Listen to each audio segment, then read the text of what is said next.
Some viewers may find the following video disturbing. Viewer discretion is advised. Welcome, everyone. Today we're going to be talking about the Pied Piper of Pasadena, Part 13. This is the story of Dean Corll. When we last left off, we talked about how Henley would lure Frank Aguirre after finishing a shift at Long John Silver's to Dean Corll's apartment. And like before with an unnamed victim, Henley would try to convince Frank Aguirre to put on handcuffs to show him an escape artist tactic. Once he had done that, Dean Corll would press Frank Aguirre down and tie nylon cords to his feet and begin dragging him to the torture board suspended from the ceiling. It is at this point that Henley would beg Dean Corll not to kill the kid, but Dean Corll would give him a revelation that not only had he murdered the child that he had brought him before, but he had also murdered his childhood friends Gregory Winkle and David Hillegeist. And it is at this point, after they had tortured and sodomized Frank Aguirre and strangled him, they would go and bury his body on High Island Beach. After they had buried the body, they would take the truck that Frank had drove to Dean Corll's apartment and break it down. And what they could not sell for parts, they would either discard it or hide it. Meanwhile, while Frank Aguirre's mother was looking for him, Henley would often make various trips over to the house and ask for the updates of her son, even though he knew the whereabouts of where he was. And even though Dean Corll had given that grim revelation about Henley's friends, he would still lure his friends over to Dean Corll's apartment. And on April 20th, 1972, he would lure his friend that he had grown up with, Mark Scott. Now, Mark Scott had found himself in some trouble because he had been gotten a charge for carrying a knife and not having a concealed weapons permit. And he had even made comments to his mom about fleeing to Mexico until the quote-unquote heat from the police would die down.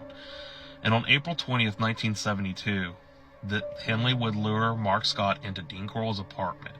And as before, they would try the handcuff trick that they had tried with the previous other victims. But Mark Scott would refuse to put on the handcuffs. So Dean Corll would try to forcibly put the handcuffs on Mark Scott. And Mark Scott, trying to defend himself, would pull out a knife and slash at Dean Corll and make a minor surface wound on Dean Corll's stomach. After this would go down, Henley would pull a pistol out in front of Mark Scott, his former friend, and aim it at his head. And Brooks would later claim that once this happened, Mark Scott just gave up. They would eventually tie him to the torture board, torture him, and sodomize him. And under duress, they would actually make Mark Scott write a letter to his family. In this letter, Dean would instruct Mark Scott to write to his family saying that he had picked up a job and moved to Austin. And Brooks, Henley, and Corll would all go to bed while Mark Scott laid strung up by the torture board. The next following morning, Dean Corll would wake up and wake Henley up and teach him how to properly strangle a victim. And it is said that Brooks would watch as Henley would strangle his former friend Mark Scott to death. After they killed him, they would wrap him up and bury him on High Island Beach. His family would eventually get the letter and take it to the police, and the police would more or less tell the family that this is just proof that he was probably a runaway. But the parents would often doubt the authenticity of this letter because they would say that there was no way in the world that Mark Scott would leave town without his motorbike. His body has not been recovered to this day. On May 21st, 1972, David Brooks would lure 17-year-old Billy Bloss Jr. and 16-year-old Johnny Ray DeLone. Now, it has been said that Dean Corll had known Billy because back in the days when he ran the Corll Candy Company, Billy would actually be employed by Dean Corll, and he would be in charge of going door to door selling the various candies. And Johnny had known Dean Corll because he had often attended at Dean Corll's parties at his various residences over the years. And it is said that David Brooks would appear to them as they were going to town to buy some Coca-Colas. And they would get into his Corvette. And they would drive over to Dean Corll's apartment. And it is said once they had gotten to the apartment and got intoxicated, Dean Corll, David Brooks, and Elmer Wayne Henley would tie both boys to the bed where they would torture and grape them over and over multiple times. It is also said that by David Brooks that at this point Elmer Wayne Henley had become growingly sadistic, and the next following morning Elmer Henley would wake up before anyone else would wake up, and he would get on top of the bed and strangle Billy to death. After which, doing this, he would get up, look over, and yell out, "Hey Johnny." When Johnny would look up, he would hold up his pistol and shoot Johnny in the face. But this shot would not be a fatal shot, and eventually he would have to go and strangle Johnny to death. Once Henley had killed both boys, they would bury both boys on High Island Beach. Now, the night previous, they had actually made both boys under duress write letters to their families that they had, again, picked up a job in Austin for a driving job going from Austin to Washington. And one of the boys' family father was a truck driver and knew that there was no routes at that time that would go from Austin to Washington.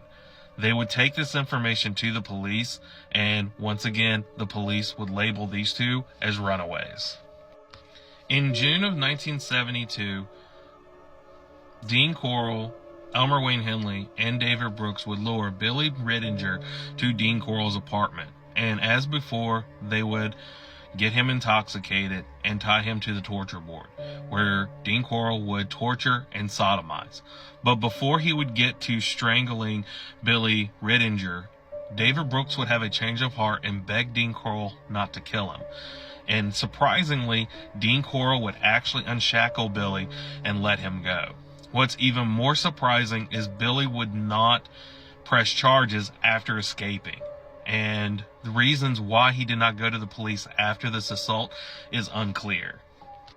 What is clear is shortly after this incident, one evening David Brooks would go to the apartment where Elmer Wayne Henley would sneak up behind him and knock him out unconscious. At this point, Dean Corll would tie him to the bed and for the next few days would begin sodomizing him.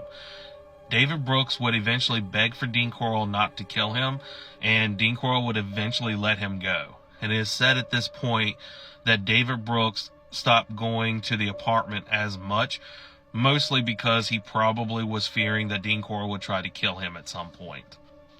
On July 19th, 1972, Dean Corll would lure 17-year-old Stephen Sickman to his apartment, at which point Dean Corll would bludgeon Stephen Sickman in the chest with a sledgehammer with repeated blows until his chest would cave in. After doing this, he would bury Sickman in the back of the boat shed. It is also said that Dean Corll probably did this by himself because David Brooks and Elmer Wayne Henley have no recollection of this murder. On August 21st, 1972, Dean Corll would abduct 19-year-old Roy Bunton, who was walking on his way to a shift at a shoe store. It is said that he had been tied, tortured, sodomized, and shot twice in the head. He would also be buried in the back of the boat shed. Again, it is also speculated that Dean Corll had done this by himself because, once again, Elmer Wayne Henley and David Brooks have no recollection of this murder as well. Now, when the bodies were unearthed in 1973, Roy Bunton's body would actually be misidentified as one of Dean Corll's other victims, Michael Balch. And his body would be given to the Balch's family and he would be buried and given a gravestone. But for some inane reason, authorities would go and actually exhume this grave to see if it actually was Michael, and it proved to be Roy Bunton. At which point the police would hand it over to the rightful family members to be buried. By October 3rd, 1972, Elmer Wayne Henley, Dean Corll, and David Brooks would come together and begin luring teens again. And it is this point on October 3rd, 1972, 15-year-old Wally Simoneau and 13-year-old Richard Habri